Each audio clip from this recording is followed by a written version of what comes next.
Hello friends, HRM के कुछ important question answers को हम आज लोग डिस्कस करेंगे। हमारे यहाँ पे पहला क्वेश्चन है, what is talent management. Talent management क्या होता है? टैलेंट मैनेजमेंट का अगर हम सिंपल एक मतलब जानना चाहें तो सिंपल मतलब इतना है कि जो भी आप ऑर्गेनाइजेशन में वैकेंसी है उनको आपको फिल करना है। पहले आपको जानना है कि कहाँ पे ऑर्गेनाइजेशन में ऐसी पोजीशन है जो कि वैकेंट है, जहाँ पे वैकेंसी की जरूरत है।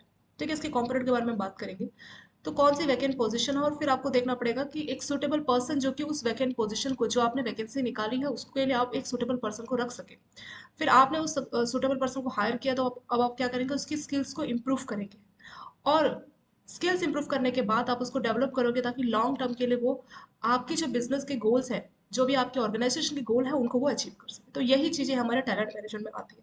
तो टैलेंट मतलब कोई पर्सन जिसकी स्किल्स को इम्प्रूव करना। पहले आपको देखना होगा कि कौन सी ऐसी पोजीशन है जहाँ पे वैकेंसी है, मतलब आपके ऑर्गेनाइजेशन में कौन सी ऐसी सीट्स है जो खाली है। तो जो वैकेंट पोजीशन है उसके लिए आपको पर्सन को हायर करना है।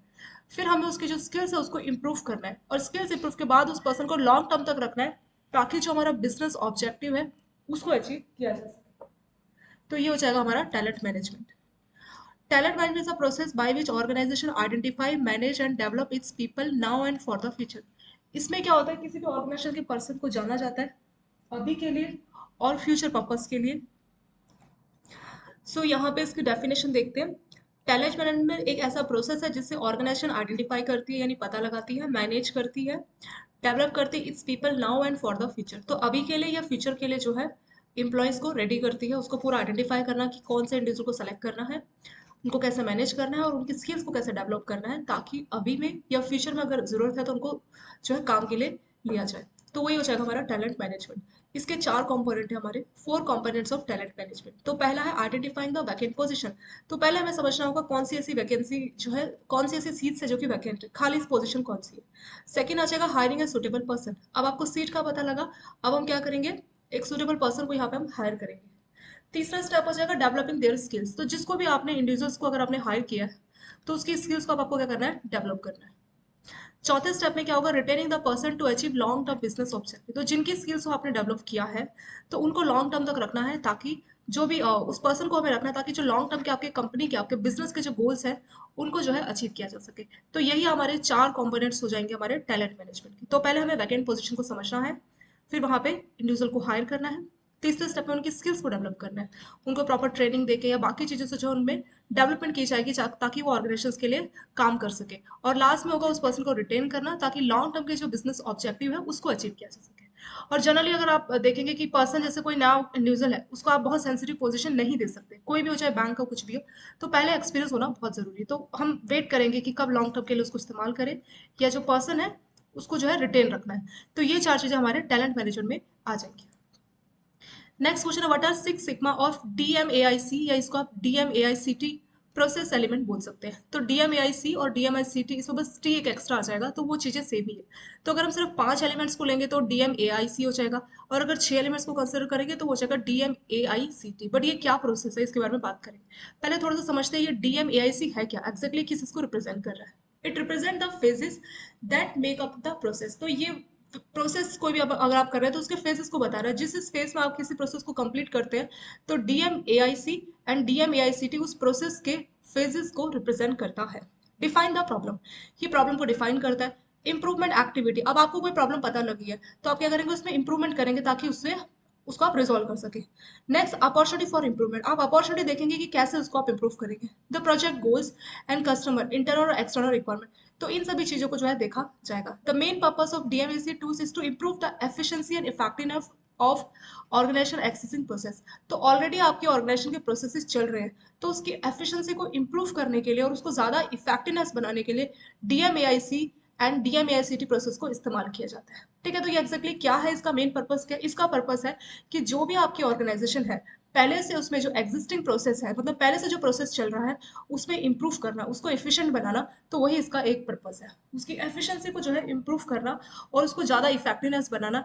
यही पर्पस हमारे डीएमएआईसी एंड डीएमएआईसीटी का। ठीक है, तो पर्पस क्या है, जो भी हमारे ऑलरेडी प्रोसेसेस चल रहे हैं ऑर्गेनाइजेशन के, तो उसकी एफिशिएंसी को और इफेक्टिवनेस को इंप्रूव करना, वो हमारे डीएमएआईसी एंड डीएमएआईसीटी प्रोसेस का पर्पस है। अब इसमें डीएमएआईसी में डी क्या रिप्रेजेंट कर रहा है, एम ए आई सी, या टी क्या रिप्रेजेंट कर रहा है, इनके बारे में देखेंगे। तो पहला आपका आता है डी। डी बताएगा डिफाइन अपॉर्चुनिटी, तो आपकी जो अपॉर्चुनिटी है डी उसको डिफाइन कर रहा है। एम आ जाएगा मेजर परफॉर्मेंस, पहले आपको अपनी जो है अपॉर्चुनिटी को डिफाइन करना है कि क्या अपॉर्चुनिटीज हमें मिल रही है, फिर हम अपनी जो परफॉर्मेंस है, कैसा परफॉर्मेंस किया जा रहा है हमारे एम्प्लॉयज के द्वारा, उनकी परफॉर्मेंस को मेजर करने का काम करेंगे। तीसरा एनालाइज अपॉर्चुनिटी, जो तीसरा आपका जो ए है उसमें आपको जो अपॉर्चुनिटीज मिली है तो उसको आप एनालिसिस करने का काम करेंगे। चौथा इंप्रूव परफॉर्मेंस, तो जो आपने परफॉर्मेंस को मेजर किया उसको अब आप इंप्रूव करने का काम करेंगे, तो वो आपका आ जाएगा आई। नेक्स्ट है सी। सी क्या है, कंट्रोल परफॉर्मेंस, तो अगर परफॉर्मेंस इंप्रूव हुई है तो उसको कंट्रोल रखना ताकि लॉन्ग टर्म तक वैसे ही इंप्रूव परफॉर्मेंस के साथ जो है एम्प्लॉय काम करे और ऑर्गेनाइजेशन गोल को पूरा किया जा सके, तो सी आ जाएगा हमारा कंट्रोल परफॉर्मेंस। यहाँ तक डीएमएआई से तो हमारा कंप्लीट हो गया। अब हम बात करते हैं डीएमएआई सीटी, तो सी तक तो सेम था, बस इसमें जो टी है ना, टी का मतलब देखेंगे तो टी है आपका ट्रांसफर बेस्ट प्रैक्टिसेस, तो जो बेस्ट प्रैक्टिसेस है उसको ट्रांसफर करना, यानी बाकी के जो एरियाज है ऑर्गेनाइजेशन के वहां पे भी जो बेस्ट प्रैक्टिसेस है उसको फैलाना, ट्रांसफर करना। तो ये हमारा मेन पर्पस है डीएमएआईसीटी का। ठीक है, तो इसके जो एलिमेंट्स हैं कौन कौन से, इसके बारे में फिर से बात करते हैं। डीएमएआईसी या डीएमएआईसीटी जो प्रोसेस है, इसका पर्पस सिर्फ इतना है कि जो भी एफिशिएंसी है या इफेक्टिवनेस है, जो पुराने आपके एग्जिस्टिंग प्रोसेसेस है उनकी एफिशिएंसी और इफेक्टिवनेस को इम्प्रूव करना, ये हमारे डीएमएआईसी जो पर्पस है, जो आपका डीएमएआईसी प्रोसेस है उसका पर्पस है। ठीक है, तो डीएमएआईसी में क्या क्या चीज किसको रिप्रेजेंट कर रही है, इसमें पहला जो हमारा डी है वो बोल रहा है डिफाइन अपॉर्चुनिटी, तो जो भी अपॉर्चुनिटीज मिली है उसको डिफाइन करना। सेकेंड आ जाएगा मेजर परफॉर्मेंस, तो जो भी एम्प्लॉयज काम कर रहे हैं उनकी परफॉर्मेंस को मेजर करना। अब डिफाइन अपॉर्चुनिटी में क्या हो सकता है, जैसे कोई भी नई अपॉर्चुनिटी है मार्केट में तो उनको डिफाइन करना कि कौन सी अपॉर्चुनिटीज हमारे पास है। फिर सेकंड जो आपका मेजर परफॉर्मेंस है उसमें देखा जाएगा कि जो हमारे एम्प्लॉयज है वो किस तरह से परफॉर्म कर रहे हैं, उनकी परफॉर्मेंस को मेजरमेंट करना। तीसरा आपका जो ए है इसमें, तो ए आ जाएगा एनालाइज अपॉर्चुनिटी, तो जो भी अपॉर्चुनिटीज आपने डिफाइन की थी कि हाँ ये अपॉर्चुनिटीज है उसको एनालिसिस करना पड़ेगा कि ये अपॉर्चुनिटीज किस तरीके से हमें मिलेगी। चौथा आपका आई आ जाएगा, ये हो जाएगा इम्प्रूव परफॉर्मेंस, तो इसमें डी और एम इसी का आगे का वर्जन है। डी का आगे का वर्जन हो जाएगा एनालाइज अपॉर्चुनिटीज और एम का आगे का वर्जन हो जाएगा इम्प्रूव परफॉर्मेंस, क्योंकि एम में हम परफॉर्मेंस को सिर्फ मेजर कर रहे हैं, आप कितना परफॉर्म कर रहे हैं, कैसा परफॉर्म कर रहे हैं उसका मेजरमेंट किया जा रहा है एम में, और आई में उसको इम्प्रूव किया जा रहा है। तो यहाँ पे हमने परफॉर्मेंस को मेजर की और हमें पता लगा कि किसी की परफॉर्मेंस कम है, तो हम कोशिश करेंगे उस परफॉर्मेंस को कैसे इंप्रूव किया जाएगा, क्या पता ट्रेनिंग का जरूरत हो या कुछ स्किल्स को इंप्रूव करके ऐसा किया जा सकता है। तो हमारा हो जाएगा आई यानी इंप्रूव परफॉर्मेंस। नेक्स्ट आपका आता है C. C stands for control performance, तो अगर आपने बहुत अच्छा परफॉर्म किया तो उस अच्छी परफॉर्मेंस को लॉन्ग टर्म तक मेंटेन करने के लिए जो भी परफॉर्मेंस है उसको कंट्रोल किया जा सके, और ट्रांसफर बेस्ट प्रैक्टिसेस, यानी जो बाकी ऑर्गेनाइजेशन के जो बाकी एरियाज है वहां पे भी बेस्ट प्रैक्टिसेस को ट्रांसफर किया जाए, यानी वहां पे भी ऐसी बेस्ट प्रैक्टिसेस को इस्तेमाल किया जाए। तो यही हमारा हो जाएगा डीएमएआई सीटी प्रोसेस। नेक्स्ट क्वेश्चन हमारा, what is artificial intelligence. Artificial intelligence क्या होता है, तो आर्टिफिशियल मतलब कोई भी चीज जो कि असली नहीं है, और इंटेलिजेंस मतलब ह्यूमन बीइंग किस तरह से सोचता है, वो उसके अंदर क्या है, इंटेलिजेंस है। तो आर्टिफिशियल इंटेलिजेंस मतलब एक ऐसी टेक्निक जिसमें कंप्यूटर्स को ह्यूमन की तरह सोचने के लिए, उसकी तरह बिहेव करने के लिए जो है बनाया जाएगा। ठीक है, इस तरह की प्रोग्रामिंग की जाएगी कि ह्यूमन की जो इंटेलिजेंस है उसकी सिमुलेशन, सिमुलेशन होता है किसी चीज़ की नकल करना। ठीक है, कोई मॉडल बनाना, जैसे एक बहुत बड़ा मान लीजिए प्रोजेक्ट बनने जा रहा है जिसमें 20 मंजिला बिल्डिंग होगी। आपने बहुत से पिक्चर में भी देखा होगा कि छोटा सा एक नकली प्रोजेक्ट होता है, उसमें दिखाया जाता है कि यहाँ पे इस तरह से बिल्डिंग होगी, यहाँ पे इतना पार्किंग होगा, यहाँ पे स्कूल्स होंगे। मतलब जो ये जो प्रोजेक्ट बनने जा रहा है ये मान लीजिए 10,000 स्क्वायर फीट एरिया में बनने जा रहा है, और वही सारा काम आपको यहाँ पे 100 या 200 स्क्वायर फीट में बना के दिखाया जाता है। ठीक है, एक मॉडल छोटा सा। स्कूल में भी हम लोग प्रोजेक्ट बनाते थे जिसमें हम लोग मॉडल बनाते थे, तो वो सब क्या था, वो सिमुलेशन था। तो सिमुलेशन यानी जो ह्यूमन इंटेलिजेंस है उसकी नकल करना, वही है आर्टिफिशियल इंटेलिजेंस। कौन करेगा, सिमुलेट किसको किया जाएगा, मशीन्स को, specially computer system, generally computer के लिए इस्तेमाल किया जाता है। Specific application of artificial intelligence include expert system, natural language processing, speech recognition and machine vision. तो इसमें क्या रहा है कि स्पीच रिकॉग्निशन मतलब मशीन्स की हेल्प से चीज़ें रिकॉग्नाइज की जा रही है, मशीन ही सारी चीज़ें करके दे रहा है। जिस हिसाब से ह्यूमन बीइंग जो है, पहले क्या था कि जो मशीन्स नहीं होती थी, कंप्यूटर्स नहीं होते, तो एक काम के लिए 3 या 4 लोगों की जरूरत होती है, अब सारा काम कंप्यूटर कर लेता है। ठीक है, अब सारी चीज़ें क्या होती है, कंप्यूटर से हो जाती है, तो आपका काफ़ी टाइम सेव हो जाता है। तो आर्टिफिशियल इंटेलिजेंस के फायदे भी है। तो आर्टिफिशियल इंटेलिजेंस मतलब ह्यूमन बीइंग की सिमुलेशंस करना, ह्यूमन की जो इंटेलिजेंस है, इंटेलिजेंस प्रोसेस किस तरह से काम करता है, तो मशीन के द्वारा उसको सिमुलेट कराना, वही हो जाएगा हमारा आर्टिफिशियल इंटेलिजेंस। नेक्स्ट क्वेश्चन है, what is database management. Database management क्या होता है। Database management is a collection of related data organize for efficient retrieval and manipulation. तो डेटाबेस मैनेजमेंट का मतलब जो आपको बहुत सारा डेटा मिला है उसको संभाल के रखना, ठीक है, कभी भी उसकी जरूरत पड़ेगी तो उसको आपको दे सके जिस ऑर्गेनाइजेशन में जहाँ पे उसकी जरूरत है, तो उसको आप रिट्राइव कर सको। मतलब डेटा को स्टोर करना और उसको रिट्राइव करना, और उसमें अगर कुछ मैनिपुलेशन है तो वो सारी चीजें करना, वो उसमें आपका हो जाएगा डेटाबेस मैनेजमेंट में, इसमें हो जाएगा। The name of customer in the database could be obtain from internal और एक्सटर्नल सोर्स। तो डेटाबेस मैनेजमेंट अगर हम बैंकों की बात करें तो उसमें कस्टमर का डेटा होगा, तो ये वो कस्टमर होगा जिनका बैंकों के पास अकाउंट है, या कोई बाहर के जो एक्सटर्नल सोर्स है वहां से कुछ कस्टमर का डेटा मिला है, तो वो सारा ही हमारे डेटाबेस मैनेजमेंट में स्टोर होगा। They may also have credit to meet specific requirement of the bank. तो डेटाबेस मैनेजमेंट को इस तरह से बनाया जाता है ताकि कुछ स्पेसिफिक जो रिक्वायरमेंट है बैंकों की उसको वो पूरा कर सके। मोस्ट ऑर्गेनाइजेशन नाउ मेक और try to make optimal utilisation of database in its marketing activities and in upgradation of quality of its services. तो डेटाबेस मैनेजमेंट बहुत जरूरी है, स्पेशली जैसे आपकी मार्केटिंग की कोई एक्टिविटी करनी है, कोई भी प्रोडक्ट को आपको मार्केट करना है, तो डेटाबेस आपको काफी पता लगेगा। अब जैसे डेटाबेस से कैसे हमें पता लगेगा मार्केटिंग में कहाँ और किस तरह से मदद करेगा, इसको समझते हैं। जैसे मान लीजिए आपने कोई प्रोडक्ट लॉन्च किया, तो आपने कस्टमर से कुछ पूछा कि ये किस तरह का प्रोडक्ट है, उसको रेटिंग देने के लिए बोला, और वो सारा डेटा आपके पास स्टोर है। अब आप क्या करोगे, उस डेटा को गो थ्रू करोगे कि कस्टमर ने इस प्रोडक्ट के लिए क्या बोला है, कस्टमर ने इसकी कोई बुराई की है या कुछ अच्छा बोला है, तो वो सब आप उसकी स्टडी करोगे, और स्टडी करने के बाद आपको पता लगेगा कि हाँ, ये जो प्रोडक्ट है इसमें कस्टमर ने ये कमियां बताई है। तो मार्केटिंग टीम अगली बार जो भी प्रोडक्ट को मार्केटिंग कर रही है, तो उसको पता लग जाएगा कि कस्टमर को ये प्रोडक्ट इस तरह से जो है पसंद आया था, ये पसंद नहीं आया था। तो वो आगे प्रोडक्शन डिपार्टमेंट में भी इंफॉर्मेशन देगी कि हाँ, क्वालिटी का इशू है, क्वालिटी इंप्रूव करनी है, अपग्रेड करना है क्वालिटी को, क्योंकि कस्टमर उसको पसंद नहीं कर रहे। ठीक है, और उस हिसाब से फिर वो क्वालिटेटिव प्रोडक्ट की मार्केटिंग करेंगे। यानी डेटा की आज के जमाने में बहुत ज्यादा वैल्यू है। अगर आपके पास डेटा है तो सबसे इंफॉर्मेटिव, मतलब सबसे कीमती चीज आपके पास है, क्योंकि कोई भी बिजनेस उसके लिए डेटा बहुत जरूरी होता है। डेटा की हेल्प से वो सारा कुछ स्टडी करती है कि मार्केट में किस तरह से हमारे प्रोडक्ट की क्या वैल्यू है, फ्यूचर में क्या इसका स्कोप है, तो सारा कुछ डेटा की हेल्प से किया जाता है। तो डेटा बेस को मैनेज करना एक बहुत जरूरी टास्क हो जाता है। तो डेटा को संभाल के रखना, जब भी जरूरत हो तो उसको इस्तेमाल करना, ये सारा आपका डेटाबेस मैनेजमेंट में आ जाएगा। नेक्स्ट क्वेश्चन है, what is data mining. Data mining क्या होता है। तो आपके पास बहुत सारा डेटाबेस है, ठीक है, उसके उसमें आपके पास बहुत सारी फाइल्स है। मान लीजिए 1 लाख कस्टमर का डेटा आपके पास है। अब आप क्या जानना चाह रहे हैं, आप सोच रहे हैं कि ये जो 1 लाख कस्टमर का डेटा है, ठीक है, ये मान लीजिए ये वो 1 लाख है जिन्होंने अकाउंट ओपन किया किसी ब्रांच में, ठीक है, तो जब से ब्रांच ओपन हुए 20 साल हो गए, तो 20 साल का आपके पास डेटाबेस है कि 1 लाख कस्टमर ने अकाउंट ओपन किया। ठीक है, तो कस्टमर का नाम, एड्रेस, सब कुछ आपको मालूम है आपके डेटाबेस में, उसका इन्फॉर्मेशन, वो क्या जॉब करता है, उसका मतलब एजुकेशन, ए टू जेड आपके पास सारी इन्फॉर्मेशन। अब वो है आपका डेटाबेस। अब उस डेटाबेस में से हमें क्या करना है, अपने काम की चीज को इन्फॉर्मेशन हमें निकालनी है। कैसे। अब मान लीजिए आपको पर्सनल लोन का कोई प्रोडक्ट देना है, तो आप क्या चाह रहे हैं, आप चाह रहे हैं कि कस्टमर को कॉल करें या कस्टमर को मेल्स भेजे, बट क्या हम 1 लाख को भेजेंगे, नहीं। जिस जिस कस्टमर को हमें लगता है कि ये प्रोडक्ट पर्सनल लोन ले सकता है, तो हम सिर्फ उसी कस्टमर को कॉल करेंगे, ठीक है, पर्सनल लोन के लिए। अब हो क्या रहा है कि 1 लाख कस्टमर है, तो डेटाबेस में हम क्या करेंगे, फिल्टर कर देंगे कौन कौन से कस्टमर जो कि सैलरी, कोई भी corporate salary, state government salary, state या सेंट्रल गवर्नमेंट सैलरी, किसी भी टाइप के जो सैलरी इंप्लॉय है उनको फिल्टर करेंगे। तो जो 1 लाख आपको पता लगा, 1 लाख में से सिर्फ 8 या 10 हजार ऐसे हैं, मान लीजिए 10 हजार है जो कि सैलरी पैकेज अकाउंट है, जो कि सैलरी वाले अकाउंट है। तब आप क्या करेंगे, इस 1 लाख में से सिर्फ ये 10 हजार कस्टमर लेंगे और इनको कॉल, ईमेल, लेटर्स जो भी आप भेज रहे हैं अपने पर्सनल लोन प्रोडक्ट को बेचने के लिए आप उसको इस्तेमाल कर सकते हो। तो ये हमने क्या किया, ये हमने की data mining.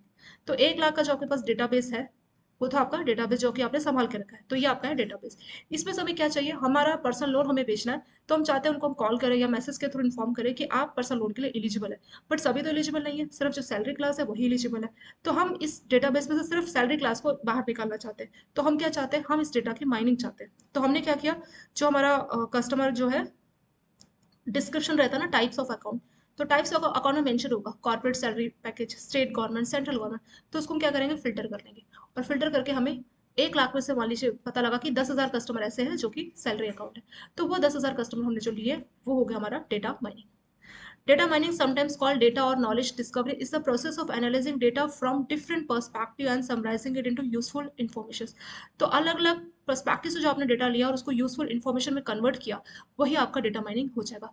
Information that can be use to increase revenue, cut cost और ग्रोथ। इससे फायदा क्या होगा कि आप अपने रेवेन्यू को बढ़ा सकते हैं, आपकी जो कॉस्ट है उसको आप कम कर सकते हैं, या दोनों ही फायदा आप उसमें से उठा सकते हैं, रेवेन्यू को बढ़ाना, कॉस्ट कटिंग को कम करना। तो यही हमारा फायदा हो जाएगा डेटा माइनिंग का। तो आपके पास एक तरह से रेडीमेड आपको डेटा मिल गया, 10 सर आपके पास जो है स्टाफ कस्टमर का डेटा मिल गया है कि ये हमारा प्रोडक्ट ले लेंगे, तो आप सीधे उनको मेल कीजिए, लेटर्स भेजिए, तो आपका काफ़ी सारा पैसा जो है इसमें सेव हो जाएगा। तो वही होता है हमारा डेटा माइनिंग। आप लोग बैंकों में होंगे तो आप लोग करते होंगे, बट आपको टर्म नहीं मालूम होगी कि इसको डेटा माइनिंग बोलते हैं। अगर आप फील्ड ऑफिसर हैं तो डेफिनेटली आपने ये काम किया होगा जो मैंने आपको यहाँ पे बताया। तो आप डेटा माइनिंग करते हैं, बट आपको नहीं मालूम कि आप कब इसको इस्तेमाल कर रहे हैं, मतलब इस टर्म को क्या बोला जाता है। नेक्स्ट हमारा व्हाट इज स्ट्रैटेजिक एचआरएम, इसको शॉर्ट में एसएचआरएम भी बोलते हैं। स्ट्रैटेजिक एचआरएम ये क्या होता है? It is a process by which organisation utilise the knowledge, skills, abilities of its employees in formulation and execution of business strategy.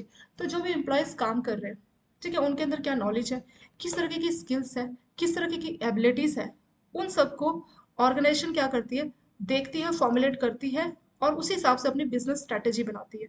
तो उसी को बोला जाता है स्ट्रैटेजिक एचआरएम।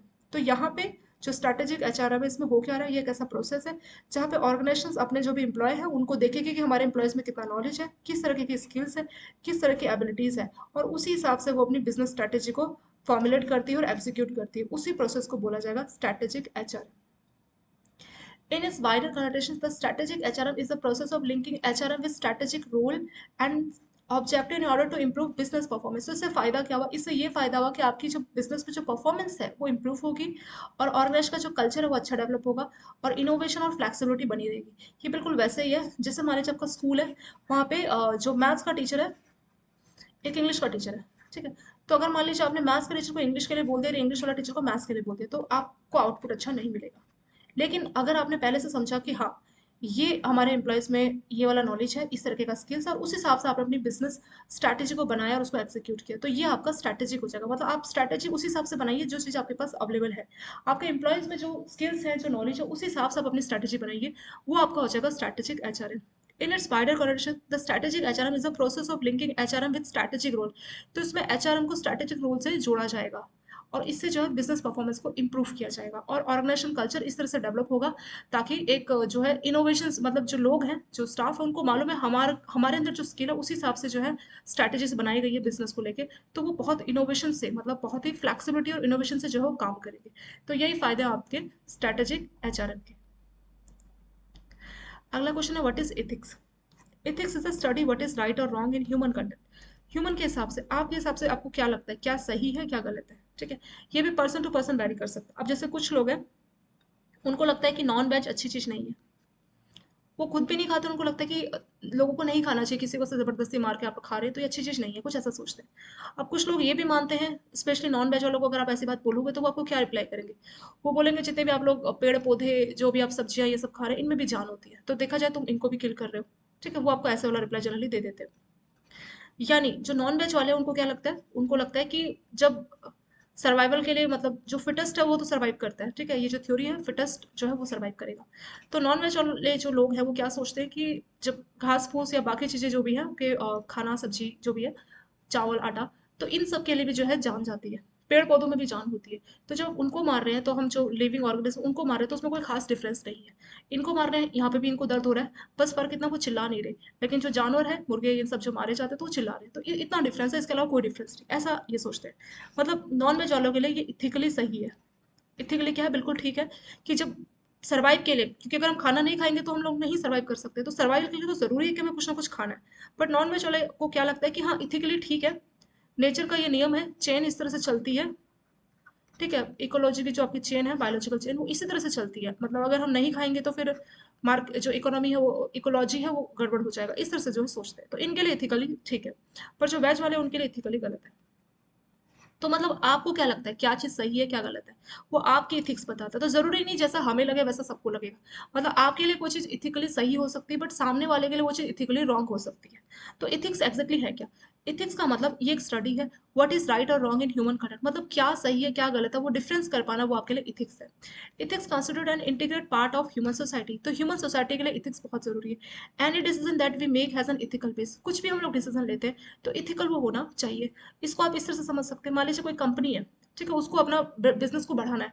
अभी वो क्या चाह रही है कि बिजनेस बढ़ाने के लिए उसको जमीन नहीं मिल रही, तो उसने क्या सोचा कि चलो कोई नहीं, जंगल का जो एरिया सरकार से बहुत सस्ते में मुझे वो एरिया मिल रहा है, ठीक है, सरकार अलाउ कर रही है, तो जंगल के एरिया में पेड़ काट के वहां पे इंडस्ट्री सेट करना चाह रही है। तो देखा जाए तो इथिकली ये गलत है, इथिकली बहुत गलत है। आप जंगल को काट रहे हैं तो ग्लोबल वार्मिंग वो सब बढ़ेगा। लेकिन अगर हम उस कंपनी के हिसाब से देखें, अगर वो इथिकली इस तरह से सोच रही है, तो वो अपने बिजनेस को नहीं ग्रो कर पाएगी। और अगर ऐसा होता तो अभी बहुत सारे जंगल्स बचे होते, बट ऐसा नहीं है। तो अगर हम इथिकली सोचे तो वो कंपनी क्या सोचती है, वो सोचती है कि गांव के लोगों को काम मिलेगा, उनका लाइफस्टाइल बढ़ेगा, और इकोनॉमी का जो है ग्रोथ होगा। तो इस तरह से जो है कंपनी सोच रहा है, उनके हिसाब से फिर ये एथिकली सही है। तो इथिक्स जो है वो बताता है कि क्या सही है क्या गलत है। ठीक है, हमें डिसीजन लेने में जो है मदद करता है। और जितनी हमारे पास इन्फॉर्मेशन है, जितना हमारा अपना नॉलेज है, उस हिसाब से हम डिसाइड करते हैं कि एथिकली सही है या गलत है। नेक्स्ट है व्हाट इज मॉरल। जो मॉरल का जो टर्म है, ये ओरिजिनेट हुआ लैटिन वर्ड्स एमओएस से। और जो एमओएस वर्ड है मॉस, इसका मतलब होता है custom. When it comes to acceptability of morality, it translate the norms led by the culture. तो कल्चर में क्या नॉर्म्स बनाए गए, उस हिसाब से हमारा जो है मॉरल डिसाइड होता है। Morality are seen from perspective of individuals. Change in morality depend on change in belief. तो मॉरल एक तरीके का आपका बिलीफ है। अगर आप अपना बिलीफ चेंज कर रहे हैं, तो मतलब अपना मॉरल जो है आप चेंज कर रहे हैं। जैसे कहते हैं ना, आपकी मॉरल वैल्यूज क्या है। तो मॉरल मतलब ये हमें बताता है कि क्या आपकी वैल्यूज है, कल्चर के हिसाब से ये जो है आगे जाती है। मॉरल को आप अपना एक बिलीफ सिस्टम के तौर पर सोचते हैं। ये आपका बिलीफ सिस्टम है जो आपको मदद करता है कि क्या सही है क्या गलत है उसको डिसाइड करने के लिए। ठीक है। नेक्स्ट क्वेश्चन है व्हाट आर वैल्यूज। वैल्यूज क्या होती है। वैल्यूज मतलब ये आपके अंदर से इंट्रिंसिक उसकी वैल्यू है। मतलब इंट्रिंसिक मतलब अंदर से आपको क्या लगता है कि क्या चीजें सही है क्या गलत है। ठीक है, तो वैल्यूज मतलब आपके अंदर क्या वैल्यूज है, मतलब अंदर से आप क्या सोचते हैं कि क्या चीज सही है। तो कुछ भी सही या गलत आप डिसाइड करना चाह रहे हैं, तो आपकी वैल्यूज आपके अंदर इंट्रिंसिक वर्थ है। इंट्रिंसिक मतलब आपके अंदर है, ये कहीं बाहर से आपको नहीं समझाया जा रहा। ठीक है। और ये जो भी हमारे प्रिंसिपल है, स्टैंडर्ड है, क्वालिटीज है, डिजायर्स है, तो ये इन सबको डिस्क्राइब करता है। Values can be defined as those things that are valued by someone. In other words, values are what is considered as important by individual or organization. Example जैसे कुछ पर्सन्स काफ़ी ऑनेस्ट होते हैं, कुछ बहुत फ्रीडम को पसंद करते हैं, कुछ बहुत इनोवेटिव होते हैं, कुछ बहुत करेज मतलब साहसी होते हैं, तो ये सारी हमारी वैल्यूज होती है। ठीक है, कुछ बहुत ऑनेस्ट है, कुछ बहुत डिसऑनेस्ट है, तो ये सब उनकी क्या है, वैल्यूज है। ऑनेस्टी, फ्रीडम, इनोवेटिव, आपका करेज, तो ये सारे आपकी वैल्यूज को रिप्रेजेंट करता है। और इससे पहले हमने जो मॉरल देखा, तो मॉरल मतलब हमारे बिलीफ कि क्या सही है क्या गलत है, तो हमारे बिलीफ से पता लगेगा, वो बिलीफ हमारा मॉरल इसमें होता है। और वैल्यूज की बात करें तो ये हमारे अंदर रहता है, ये इंट्रिंसिक वर्थ है। और ये हमें बताता है कि क्या चीज़ें हमें किस तरह से जो है डिसीजन लेना चाहिए। जैसे कोई पर्सन बहुत करेज होता है, किसी में बहुत ऑनेस्टी होती है, कुछ बहुत फ्रीडम को पसंद करते हैं, कुछ बहुत इनोवेटिव होते हैं, तो ये सारे हमारी वैल्यूज को रिप्रेजेंट करते हैं। नेक्स्ट क्वेश्चन है what is line management. Line management क्या होता है। लाइन मैनेजमेंट का क्या मतलब है, इसमें मतलब एक चेन चली आ रही है, कमांड की chain from executive to front line level, and a rather complex management structure in which top management has total and direct authority and employees report to only one supervisor. तो line management में क्या हो रहा है कि जो top management है उसके पास सारी पावर है, और जो एम्प्लॉयज है वो उनको रिपोर्ट कर रहे हैं। Line management structure are usually organise along functional lines, although they increasingly undertake a variety of cross-function duties such as employment development or strategic directions. The lowest manager line in the organizations following a line manager structure is supervisory management. तो इसमें हो क्या रहा है, line management में ये एक तरीके का हायरार्किकल चेन है, इसमें बताता है कि कौन किसको रिपोर्ट करेगा। ठीक है, तो लाइन मैनेजमेंट में एग्जैक्टली किस तरह से रिपोर्टिंग की जो है इसमें बात की जा रही है। लाइन मैनेजमेंट को एक अच्छे एग्जांपल से समझते हैं। इसमें जनरली होगा क्या कि जैसे आपका एचआर मैनेजर है, एचआर मैनेजर क्या करता है कि जो ब्रांचेस हैं उनको मैनेज कर रहा है। मान लीजिए एचआर किसी रीजन में एचआर है और उसकी मान लीजिए 50 ब्रांचेस है, तो एचआर मैनेजर उन ब्रांचेस को क्या कर रहा है, मैनेज कर रहा है। साथ में एचआर को उसके आगे का जो सुपरवाइजर है वो उस एचआर को मैनेज कर रहा है। तो ये जो एचआर है, एचआर एक लाइन मैनेजर के तौर पे काम कर रहा है। तो लाइन मैनेजमेंट ये एक हायरार्किकल चेन आ रही है कमांड की। इसमें क्या हो रहा है कि टॉप लेवल से डाउन तक जो है इंस्ट्रक्शंस जाएंगी, मैनेज किया जाएगा, बट एचआर क्या कर रहा है, वो ब्रांचेस को मैनेज कर रहा है, और बदले में एचआर को जो है टॉप मैनेजमेंट वाले मैनेज कर रहे हैं। तो इस तरह से जो है काम करता है। तो आप एचआर के रोल को एक तरह से लाइन मैनेजर के तौर पे देख सकते हैं। मतलब ये दोनों के बीच में लिंकेज का काम कर रहे हैं, किन के बीच में, जो सबॉर्डिनेट्स हैं जो अंडर काम कर रहे हैं उसके, और साथ में जो टॉप मैनेजमेंट उनको लिंक करने का काम कौन कर रहा है, एचआर मैनेजर कर रहा है।